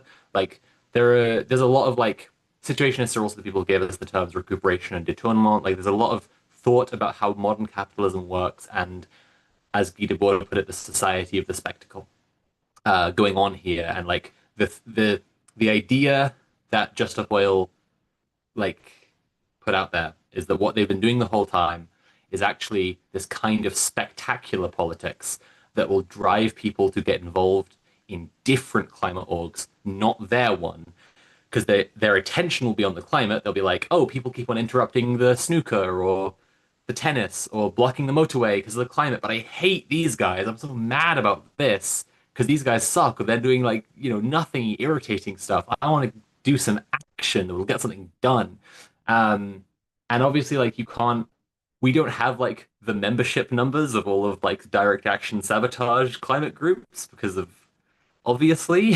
So it's kind of hard to see if this claim like pans out. Uh, or it would be hard to see, but I think we might be seeing it. So Shut the System, who are flagged as Just Stop Oil's main successor, have now done this action, and I think it's fascinating. I wrote another piece about it on Substack. It's called "How to Blow Up a Financial Sector." Um, Obviously, as an allusion to how to blow up a pipeline. Everyone should go check it out. I think it's a solid analysis. But my point is basically that what I've been highlighting as Britain's connection to the imperial project for quite a few, like for a few years now, which is our financial sector. Britain's economy basically is just like one big money laundering operation for global capitalist imperialism and the American empire. Uh, if that suffered serious enough sabotage, it would put us in this like ideological material free fall, like completely disconnected from like what makes it worthwhile for them to try to turn the working class into fascists and deport the migrants and like fearmonger about trans people and all this stuff. It's all there, like it's all concentrated in this one thing. And this action hit JP Morgan, Allianz, and Barclaycard. They hit a financial trader, an insurance company, and a bank, right? See, if you sabotaged a bank, they are probably insured against criminal damages. But if you sabotaged a bank and an insurance agency, then the insurance agency wouldn't be able to pay out. And if you sabotage a bank and an insurance agency, then maybe like a financial trading company would be able to like short trade them and still make money off of it. But if you sabotage all of them at once, the financial sector would be in utter fucking tatters, Yeah, right? Like yeah, if it was done on a large enough scale. So these are really interesting targets because like JP Morgan profited off the financial crash of 2007, 2008 by shorting the market. yeah. Allianz like insured the Nazis and are now insuring Israel. Literally, like, And yeah, yeah. It's so Barclaycard were like wild. Barclays is literally like both BDS and it's also like gleefully jumping on the Supreme Court and EHRC legislation stuff to ban trans women from women's bathrooms, right? Like Hmm. these are all targets that have like a cross appeal politically for people, and like we know these are like the evil ones. Yeah. But everyone in the financial sector should be fucking scared of this. Like this is they've demonstrated, and can I just point this out as well? They sabotaged one company's electrical input, company's gas input, and one company's communications infrastructure. Oh, I didn't notice. Yeah. They did those all separately, right? And it's like, see, what they've done here is a demonstration of something that could be done, and they did it with a relatively small crew. So like, I think this is a really interesting action, and I am curious to see what they do in future when obviously like there will be no, political change from these institutions. It will be really interesting to see what happens next. So that's why I think that action is so interesting. People should subscribe to my Substack because I'm having a lot of fun writing stuff on there. But we're going to go on to the main discussion, which is going to be about Trump. Yay. Yeah. But first, Yeah, we yeah. should remind everyone, sorry, I'm always forgetting the order of this, but we should always remind people in the middle here that this is a show made possible by our patrons. It's really important that people subscribe to our Patreon. It's really important that you let your friends know about Red Planet. The growth of this show is really important to us, and like we need, more people to subscribe to make the show happen. So check out patreon.com/red_planet. There'll be a longer plug at the end of the show. But now I'm going to chat about Trump, about what's going on with the president of the whole world for about 10 more minutes before it's the Chinese century. Um, Yeah. yeah. So if people don't know already, I don't know what like kind of blessed life they're living, but Trump has deployed the National Guard in DC. This happened last week, in the last couple of days. Pete Hegseth, the Secretary of Defense, has ordered for the troops to all be armed. I think like armed on patrol constantly. And Trump is saying that Chicago and New York are next. There's also talked previously about Baltimore and Oakland. It's very obvious, like if people know the history of Trump and the Central Park kids that he like said he published in the paper being like bring back the death penalty, like obviously Trump is racist. This isn't news to Yeah. anyone, but there's been like a kind of long-standing, very obvious public grudge he has against like what he sees as like criminal black culture, and like he really Mm, feels like deeply slighted that like black people have anything in America, right? So like it's clear to see him carrying out this grudge against like well-known black cities. yeah. Um, yeah, this is the introduction of possible martial law. It's gonna be our discussion segment today. I think uh it's worth saying like DC residents have been expressing like a lot of concern that people aren't speaking enough about this stuff. Mm, I saw an account who's called Echo Astral on Instagram. People should follow her. EKKOASTRAL.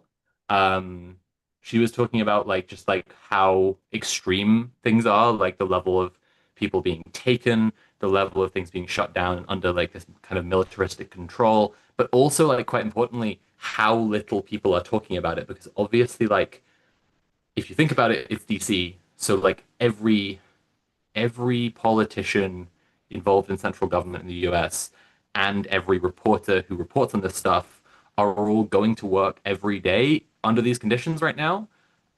And if they're not talking about it, that's insane because like how could you not be? Um, but yeah, so this is like what do I want to say about this initially? A lot of people are highlighting this as like this is the moment we need to see resistance. Um, and it's kind of hard to fault that as analysis, right? Like this is the moment that like America is coming just directly under the boot. Like they're bringing the army into cities. I think the first thing to say is like, what does resistance look like? We're not here to tell everyone that you're going to win a war with guns and bullets against the American military by banding together some like plucky 2A gun owner people. But I think that it's important to like people have been spreading like stuff that's kind of encouraging the military to question what they're doing. People in the military are taught that they have a duty to disobey like illegal orders and immoral orders for that matter too. Um, and like the American military has carried out some immoral orders quite a few times. So I don't know if that's going to necessarily be a great argument to people. yeah, Uh, yeah. but I think it's good that people are spreading that kind of stuff because I think, the more you get that kind of propaganda around, there's more chances of people saying, I can't be complicit in this. Think of Aaron Bushnell, right? Like it is entirely possible for people to still have a conscience while they're serving out their term in the military machine. Like we're saying all Yeah. the time, the US military is like the largest welfare program on earth because it Mm, literally gives certain benefits to people who are in really deprived conditions in exchange for being in the US military. And yeah. there are lots of people there, yeah, who can think twice about this. Speaking of that, I also just want to shout out, I haven't read it yet. A friend of mine is reading it right now and has been giving me little choice cuts from the Fort Bragg Cartel by Seth Harp.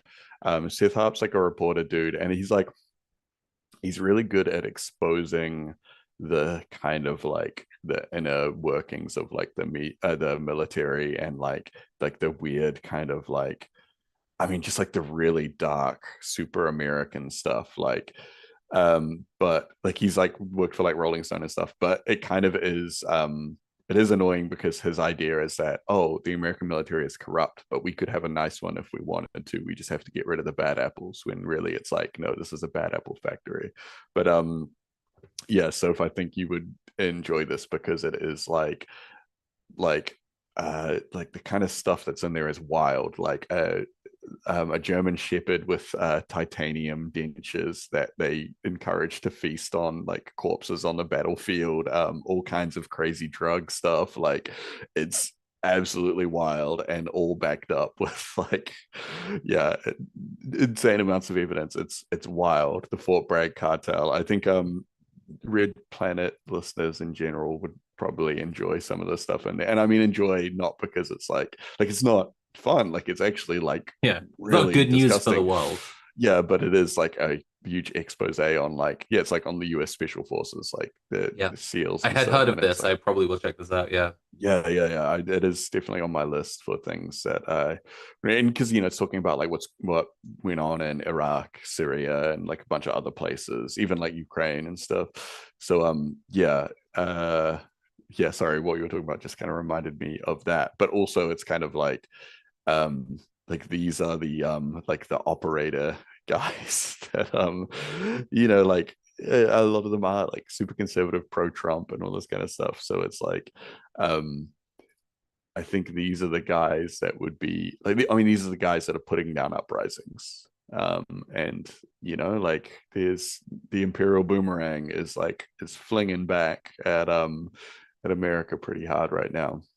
yeah. I mean, uh like, I think that this is evidenced by America's massive focus right now on automating cruelty, like creating like something that can make the do function well enough to do the decision-making process of brutalizing people, little robot police dog with a gun, yeah. or putting AI in charge of like increasingly horrible violent systems. But yeah, I Mm, mean, if this is true in the case of all empires, maybe is that their greatest technological development or invention in terms of weaponry is the mind of a just like sadistic soldier who yeah. like learns that this is like a glorious culture to do horrible things to people. Yeah. Ultimately, like, they can never produce many of these people. Like Yeah. they always wind up like concentrated somewhere. Like you have this in the UK police. Like we know that some certain police forces are especially like fascist. Like Yeah. the what are they called? BTP, the British Transport Police, and the TSG Territorial Support Group, like are both just like very specifically fashy people who haven't a part of it is like they don't have a connection to any kind of community. Like a lot of Yeah. police who are on some kind of desk, some like as in not they have a cop shop. Like they're Yeah. situated somewhere. They at least can tell themselves that they're working with a community to try and make things better.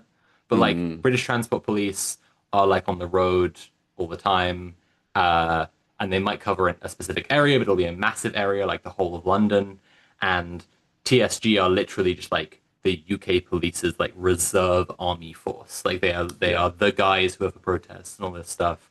I was watching footage of my friend getting arrested the other day and saw in the foreground uh, a TSG officer who had a a patch on his vest that was a black and white Union Jack with the thin blue line, of course, the classic. We all know it.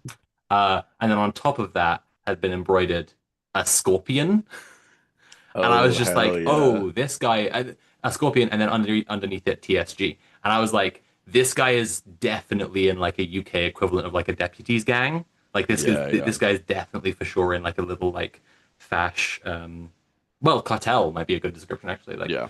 anyway, uh, yeah, I think it's important to uh avoid the logic of fascism is all in a language of violence, and that's something we Mm, have to like immediately step outside of and yeah. understand that we're playing like an asymmetrical game here.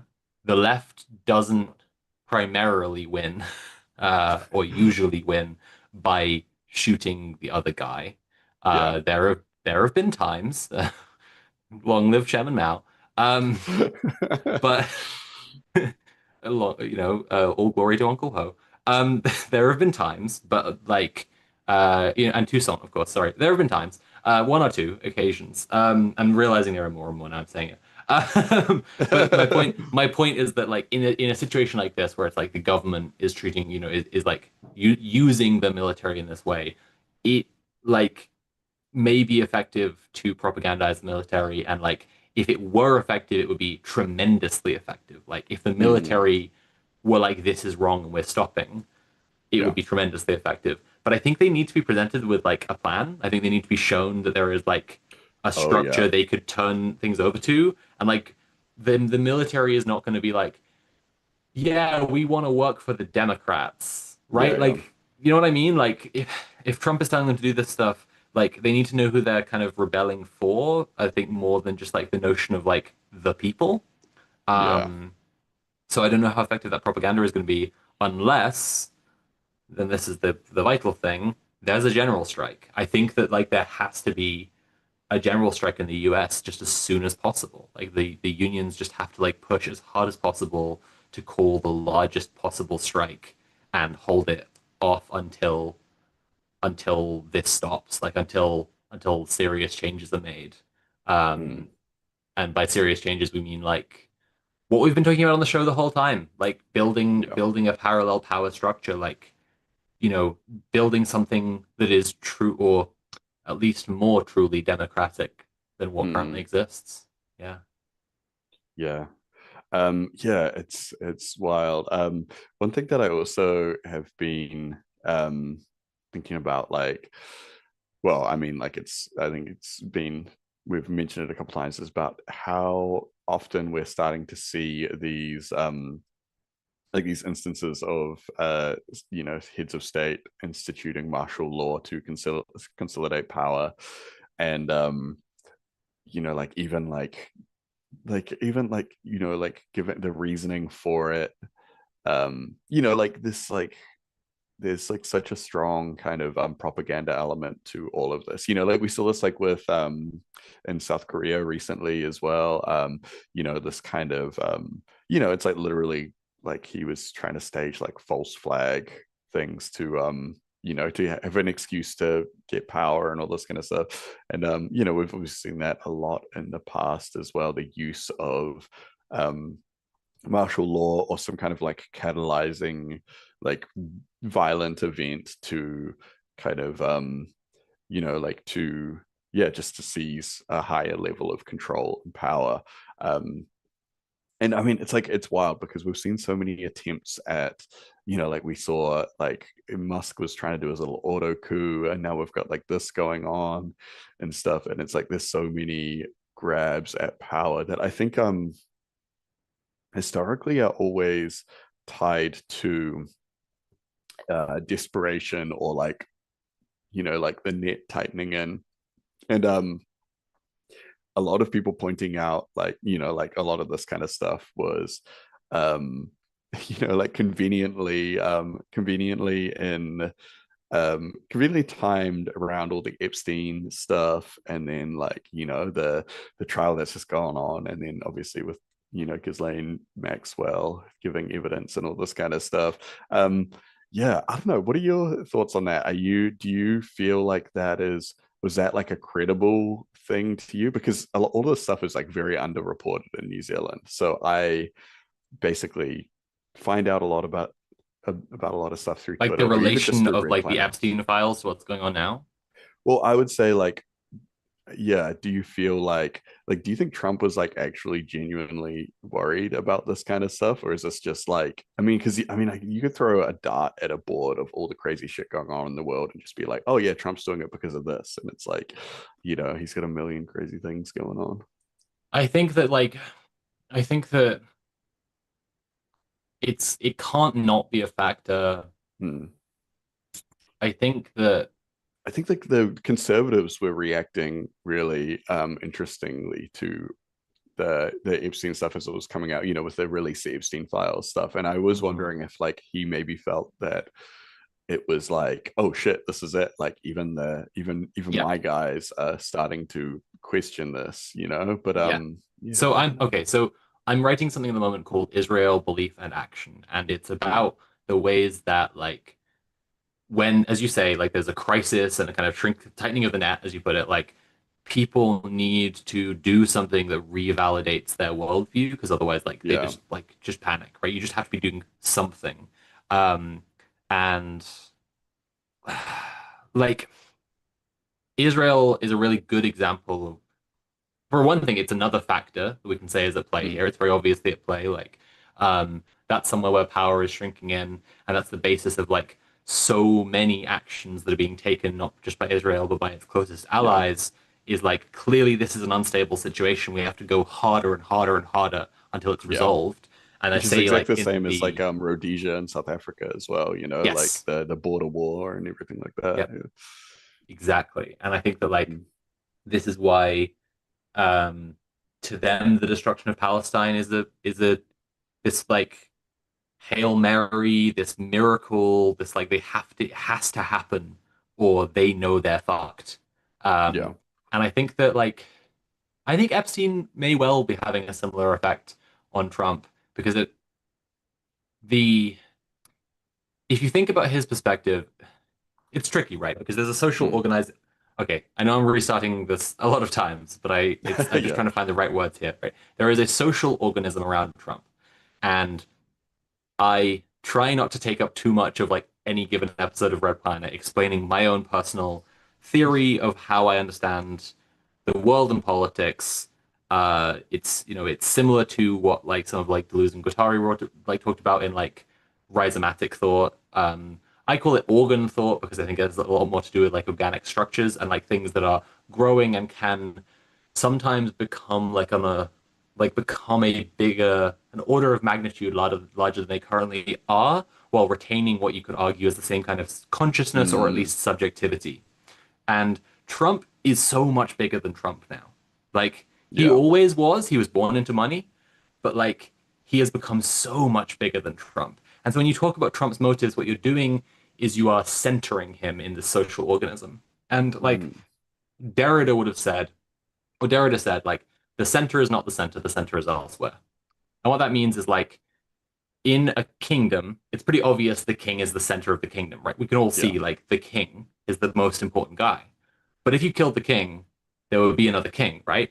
Okay, so clearly Mm. the king is not actually the center. So maybe it's like the people who appoint the king or like the people who are the safeguards to make sure that the king's heir will be put in Mm. place. But it's like, well, any of those are replaceable. So it's like quickly we come to realize that the idea of the kingdom and of like monarchical divine rule existing in people's minds is the Yeah. true center that, as Derrida puts it, like coheres the structure, but also the messy areas between the rigid structure, the zones of play. And Yeah.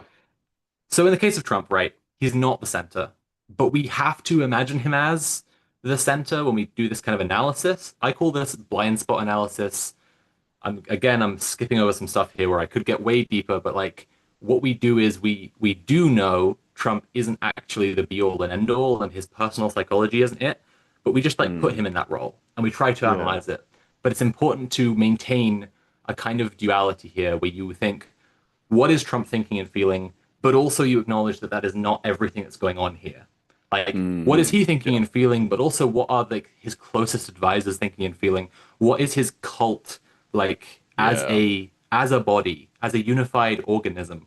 What is his cult thinking and feeling right now? Mm. Which is its own blind spot because it doesn't a cult doesn't have thoughts and feelings, whatever. And like I think the Epstein thing will have like shaken it to its core. I think there is like a something ontological about like them as like the protect the children people, right? So Yeah. this is going to get into a thorny topic, but there is an essay called Afternoon of the Sex Children, which actually Mm. has to be renamed because the title is so evocative that people are like, what the Yeah. fuck? And the point of this essay, if people have never heard of it, is that we live in a pedophile culture. Like our Mm. culture fetishizes youth so intensely that like it's unavoidable and it's everywhere. And even the act of like the way that people talk about purity of youth and like kind of survey children to try to make sure they are not being sexual is itself like a sexualizing of children. Like all of this Yeah. is Yeah. it's this Yeah. constant Yeah. Yeah. baseline thing.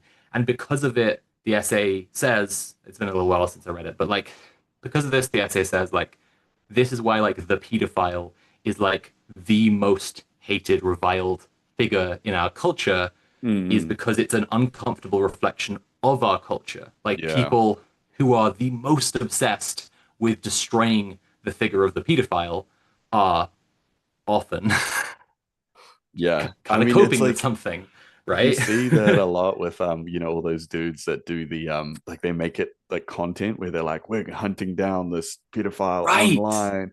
And it's like then you see them getting arrested for like the same shit, if not worse. Exactly. And it's like, Exactly. yeah. And it's like it's crazy how often that happens as well. It's like, yeah, it's But it's yeah, I like mean, yeah. it is the logic of so much of patriarchal culture Hmm. is barking at its own reflection. Like the fundamental logic, one of the fundamental logics of patriarchy is this like protection racket almost, which is like out there there's a scarier, worse man. So Yeah. I, a scary bad man, must protect you from the scarier, worse man, and you will Yeah. accept however I treat you because I'm not the scarier, worse man. Right? Mm, And it's something that's like so sickening about the Democrats, right? Is that they are doing basically that for the yeah. the fascist Yeah, takeover we're exactly. seeing Yeah, with unfold. Newsom.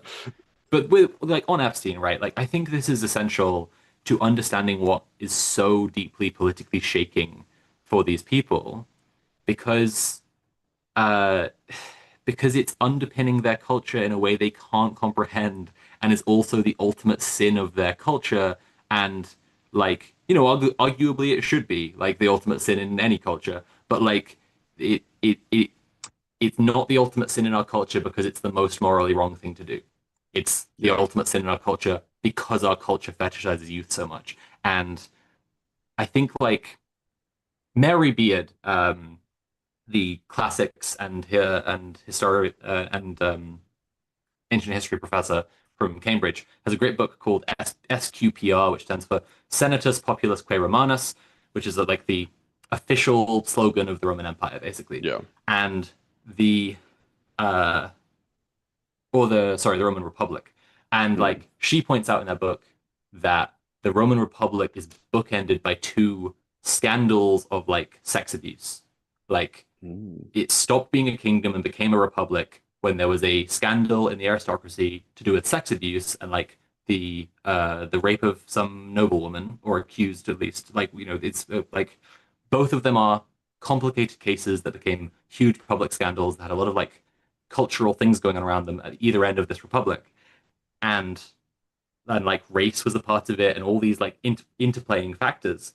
And uh and it is reflective of Roman culture, which treated women like complete shit and effectively like chattel, right? Like women were like effectively just like completely just property in Roman society.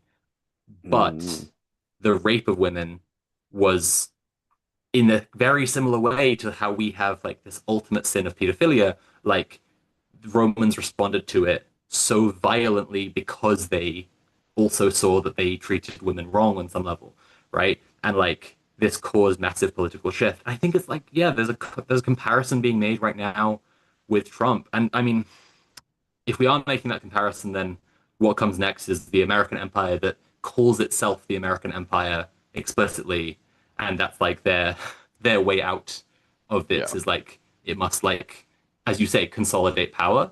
Um, but I don't think that like that's. I think we can all agree there's no kind of long-term vision there. Like Yeah. that means more people suffer and for longer, but it's not a thing that can keep existing. America Mm, is fundamentally cooked. Um, and yeah, I think it is like, yeah, it's very existential to them.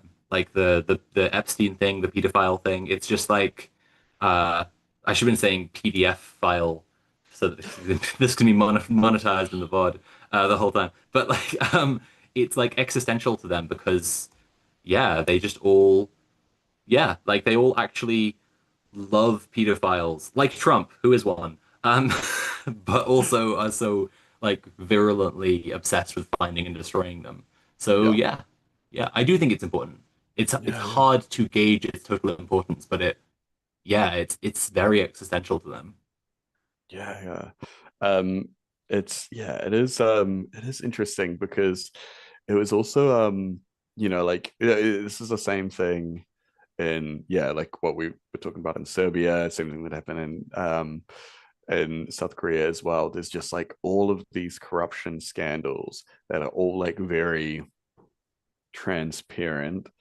um like from the outside it's easy to see like, oh, this is what's happening, there's the evidence or whatever, but then from the inside I wonder how, just the way that the media reports from the inside of the machine or whatever, obviously, where the people being investigated have a lot more sway over like media and stuff like that. Like I wonder how it is being perceived by them. Like I wonder how an American conservative sees these like heavy vehicles rolling down the streets outside their home in Washington, like the videos that we saw just the other week. How do they look at Yeah. that and go, this is, yeah, I mean, I guess it's that thing where it's like at the moment they're like, oh, that's just for the illegals. Um, yeah, I have a Potentially. friend. Um, So, well, some of them will and some of them won't, right? Yeah, I I'm not sure if you saw, but there was a New Zealand woman and her kids that were detained by ICE for a bunch. They'd been they were living in Washington, and they were like legal immigrants, had been there forever, all that kind of stuff. And a guy I know actually tattooed her quite a bit. She was a regular of his, and he actually was one of the people that organized like a fundraising thing for her, like legal aid and stuff. And he said that it's crazy because the last time he tattooed her, he was like, "Yo, what do you think about like all this like anti-migrant kind of stuff going on right now?" And she was literally just like, "Oh, yeah, but that doesn't apply to me." Like, basically being like, "Oh, I'm white, so I'm okay." And it's like, you thought, Holy you thought, shit. um, Holy shit. That's yeah, yeah. insane. Which is kind of Damn. like, it does paint an interesting picture about this woman, but it's like, it's also kind of just like you like nobody thinks it's about them until they Yeah. get picked up, Yeah. That's like demonstrative of it's, something much larger. Yeah, definitely. yeah, Yeah. yeah, yeah, it's Crazy. wild. But Um, yeah. yeah, sorry, I just thought I that mean, was like I guess if we're talking like if we're talking about like strategy and we're talking about what's happening, what's coming up, hmm, like I think that that question about like what conservatives are thinking is very important because obviously some of them will be like, no, this isn't okay. This is too yeah, far. Uh, and I think something that it really hinges on, like what happens next in America, is how well people are able to talk to people who just stopped being a bit of a Nazi yesterday. yeah, And I'm not mm, like doing like lean in feminism or whatever shit. Like I'm not saying like the whole thing here depends on us being really tolerant of Nazis, but of people who have just broken free of the yeah, crazy cult like just a minute ago. They've gone, "Oh shit, Trump is the bad guy. Oh yeah, fuck." yeah, Like we need to be able to take people like that and like just offer them something they can easily tack onto, right? Like I'm yeah, not saying those people need to be suddenly somehow like the center of the movement, like making big decisions or yeah, whatever. Like absolutely, no, no. But but like they need to see something that's an alternative, and this is like so yeah, crucial, I think, is that like the American left needs to be showing a viable alternative, and it needs to be doing it yesterday. Like it needs to yeah, be showing people like this is what like society will look like if we all fight, and it will not look like 2008 again. Because yeah, this is another thing, right? Is that like the the right wing, like the far right, like the big tech neo-Nazi Palantir Trump project mm, is all, as we've been saying, like all year now, is all about like just sucking up all the value in America and just letting the rest just get fucked, just like yeah, annihilating the rest of the country after just like taking the nutrients out of the soil and then taking yeah, off. This isn't a good yeah, yeah, metaphor. yeah, You need to imagine some kind of flying tree. I don't know. But like they're just like trying to pack everything up and fuck off. There is no like viable societal vision they have for a country that is the size of that America is. But they absolutely have a vision for a country that's like Dubai, where like yeah, yeah, like within a little bubble, you're having a great time. You're yeah, at the you're at the like neo-Nazi drug orgy, basically, Yeah, right? But yeah. outside is just like miles and miles of like Or at toxic air and like a rave lights outside a and like concentration camp, some might say, oh yeah, imagine if people were at a rave outside like some kind of like massive open air prison. I wonder how I Yeah. would feel about like Mm, what those people morally deserve to happen to them. Anyway, um anyway, like I think yeah, like the left has to be showing this is like the crucial responsibility in terms of bringing more people in right now. mm, Whether those people are just like random conservatives who need to wake up, or like the army, yeah. whatever, is just showing like this is how we think society should be run. And I don't mean just like the classic leftist meme where you have like fucking some, like a 4chan meme is like, Mm. you're a cuck and you're gonna die because of immigrants. And a leftist meme is like infinite text, like tiniest print. Like, I don't mean like explaining to them like that. I mean explaining to them by showing them. I mean like Yeah. getting together and like doing society the way we think society should be done so they can be like, yeah, I want to live like that. Because they will if they see it. They just have to see it. Like this is Yeah. the crucial thing. Yeah. Yeah, I Yeah. think we Yeah. need like a Soviet structure, to be honest. I think Mm, that like yeah. I think Like that it we've been actually saying this is for a like, while, yeah, but it's yeah. super true. It's just It super is. true, It right? Like we is. just So actually good. need the unions to step in and say, Yeah. we are the infrastructure. We are how Mm. society does work. So we just think that like the people who make society work should be in charge of Yeah. society.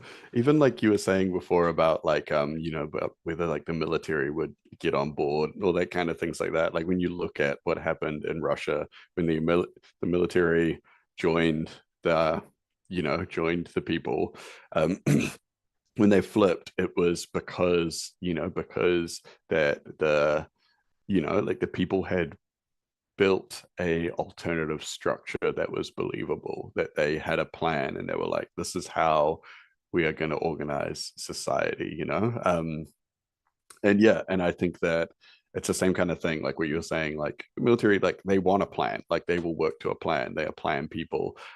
They just have to be have someone that has a believable plan, something that's going to work.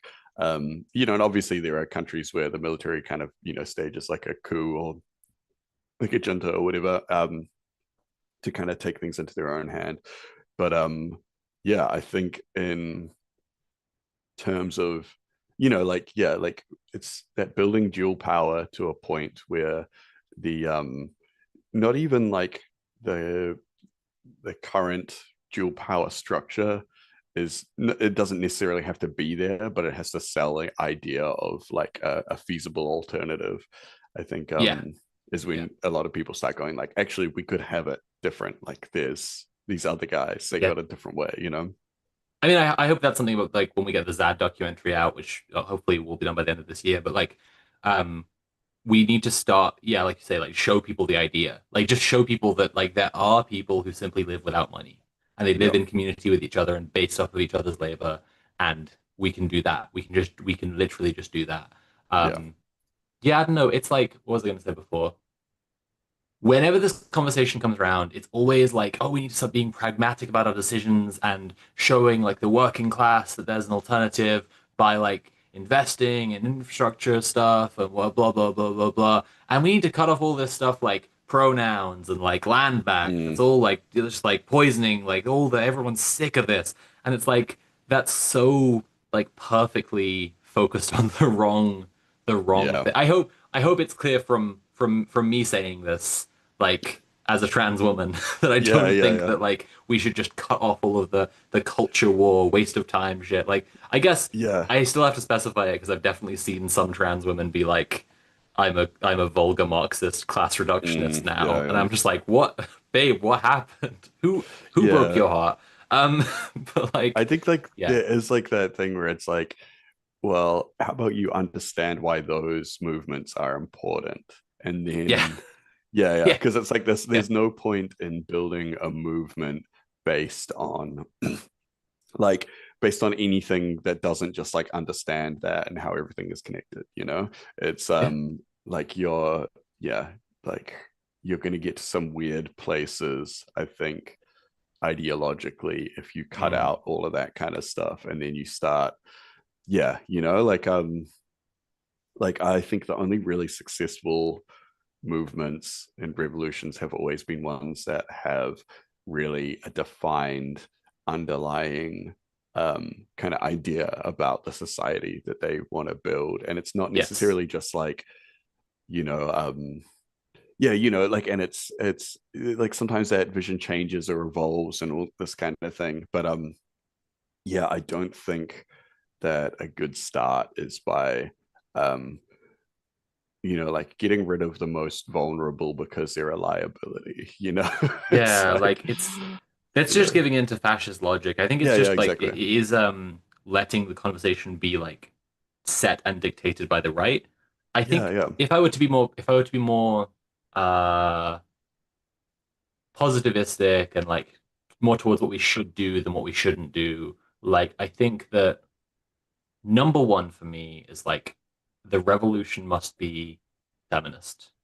But Mm, obviously, like again, within this, like we we need to show people what it means for society to like to abandon and move past patriarchy and build other structures that like change how we relate to each other because it's so obviously patriarchal culture that's doing this. Like I find myself these days bringing up Andrew Tate so often because I'm just like it is just this project of these horrible heinous fucking rapists and yeah. like literally like guys who believe that like hurting women is good because that's their ideology. That's what they believe in Mm, as like their principles and their morals. And I'm like, we need to show people a world where like, yeah, like where a world beyond patriarchy, I think is like it's completely core for me because it would define and highlight what unites so much of this global reactionary thing, which is patriarchy. yeah. Um, yeah, I think that's one. I think like the pragmatism of it is important and to understand, as we were just saying, that pragmatism is not about shutting down culture war discussions, but is Yeah. about like being yeah, like having a practical thing like this is workable. More about feasibility than pragmatism, I guess, is like the right word is probably feasibility. It's just like Mm, yeah, being like this is how we would run society or how we are even beginning to run society already. And I think the other thing is like understanding there are some concepts, right, where like people have definitely come to question themselves and it's become a huge cultural trend. Like, let's say white guilt is a yeah. huge cultural trend that's been highlighted. Is like white people have been like, oh shit, racism is a thing. I should Yeah. question myself about how I'm being racist. And then Yeah. they Yeah. go through this a few more times, and then they're like, oh, but this is for like more and more like trivial stuff, like ableism. And it's like, oh, I don't know enough disabled people that I think that matters, or saneism, or speciesism, or whatever, like this kind of stuff. And they're like, oh, these things don't really matter. And instead, I think that like people need to understand the more kind of insidious shit that really like really fundamentally like kneecaps our movement. And one of those is like class-based disparity in access to education, leading to a concept of intelligence where like Mm, activists think they're so fucking smart because they've a lot of them have like been to university and that's where they learned that like racism is yeah. bad. But it's like, well, what about like people who've been radicalized entirely by having a shitty job? Like those people, some of those people still fall for the same thing and are like, well, they then go on to like social media and they learn like longer words for the things that they're observing. And they're like, well, Yeah. I'm so smart because I'm woke now. And it's like we Mm, need to recognize the problem with the concept of intelligence is not that like we say bad words about stupid people or whatever. It's not that kind of problem. It's a yeah. deep, deep cultural systemic problem that is like eugenic in logic and makes us disregard people that we think are like beneath us. And this Yeah. has led to the biggest problem in the imperial core left to this day right now is like the biggest thing holding us back from fighting fascism is this like protection of the activist bubble where we are like living in a little like happy fun time where we're all woke and it's great Yeah. because we all know only other woke people and then when we Blue hear the sky. criticism like yeah literally like when we hear the Literally blue sky. criticism it's always from people who are quickly written off because they're like someone who got cancelled and left the left or some shit, Mm. and like put the people off this criticism. It's like you don't know how to talk to everyone else, and we go, "Oh, shut up!" Like we definitely do, and it's like, do we though? Dude, that's the thing. Yeah, Zoran is a very encouraging example, right? yeah, Like, yeah, there's someone who knows how to talk to everyone and like showing that it is possible to like have the right politics and also be like accessible and relatable in that way. But you also need to mm, remember that's within the charismatic field of electoral politics. Like that's yeah, a personality. Whereas like we need this to be, yeah, like better at like working on a lowest like street level together with people who do not totally agree with us. yeah, yeah, yeah, yeah, yeah. It's yeah. I mean, this is a huge thing in itself. That yeah, is I think we're gone a little bit far away from the Trump I get, yeah, it's just martial like law thing, but I don't yeah, know. I didn't have. I guess my main thing is just like we just need a revolution as soon as fucking possible. But I, yeah, yeah, what can you say about that? Yeah, yeah, yeah, yeah. But yeah, it is going to be interesting seeing what happens with Newsom, because he is by all means a fucking terrible, terrible, evil dictator. But he wears the blue, so yeah. and like, Incidentally, I saw today he dated a 19-year-old when he was 39. oh, okay, So just more pedophiles. Cool. That's yeah, what we yeah, need. exactly. That'll Like solve it. it's all the way down. Yeah, it's wild. Yeah, it's like even the quote unquote good American political establishment figures are still bloodthirsty, pedophile, homeless people killers.